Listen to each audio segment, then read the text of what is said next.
Hi, I'm Candy Grisham. I'm the author of Dresden Quilt Blocks Reimagined with C&T Publishing. Today I'm going to show you how to make a couple of the basic blocks, but along the way I'm going to show you lots of my tips and tricks that I've learned that you can adapt with the Dresdens or any of your sewing. Two of the basic Dresden blocks are the ones that have the straight edges and the pointed edges that you can see some behind me. To do the straight edges, you start with 2 strips of fabric your desired size.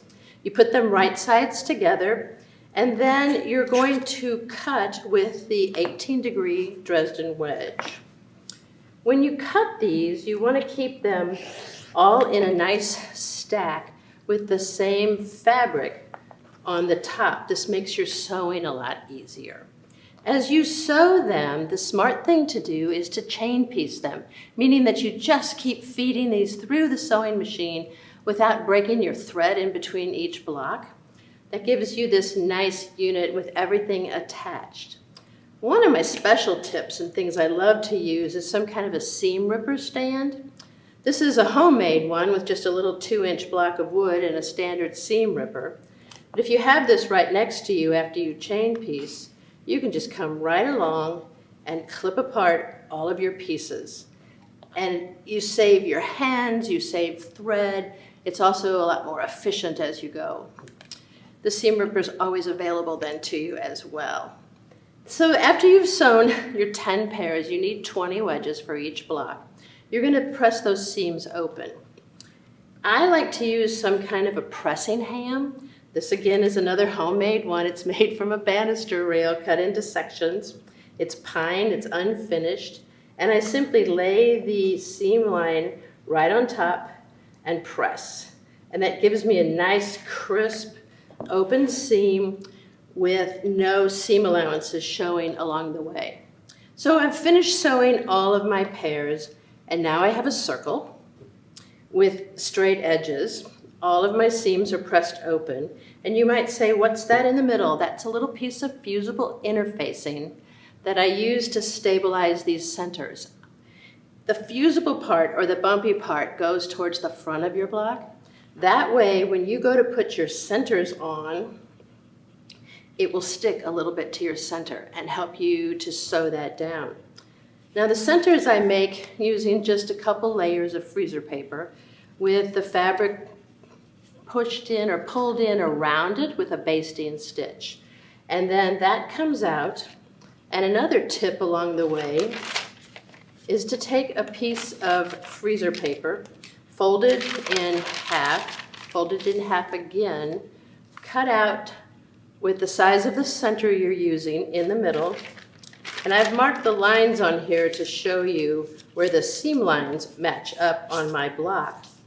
If I do them at north, south, east, and west, right where they meet in the middle, I can put that center, and it's perfectly centered every single time. It saves you a lot of trouble and ripping.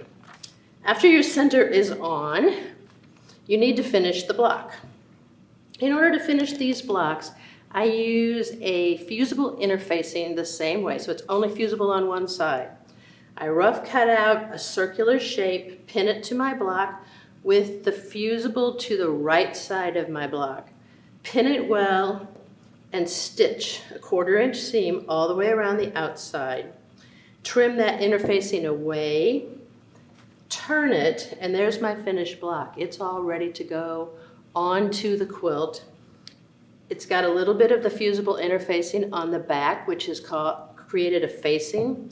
And it's sticky enough that when you take this and iron it to your surface, it'll stay in place long enough for you to sew that down. So that's finishing the round edge or the straight edge plates. The other plates that I like to do are the pointed plates. These are very popular. Again, it's 20 wedges. Each time it's 20 wedges. But these, you're going to finish the edge of each wedge before you sew them all together. When you do this, you've cut your wedges And you're going to take each wedge and you're going to sew a 1/4 inch seam right across the top with it folded in half lengthwise. You can chain piece these just like we did the other one. I've cut a little bit of extra out of the top of that wedge, of that seam, just to reduce the bulk.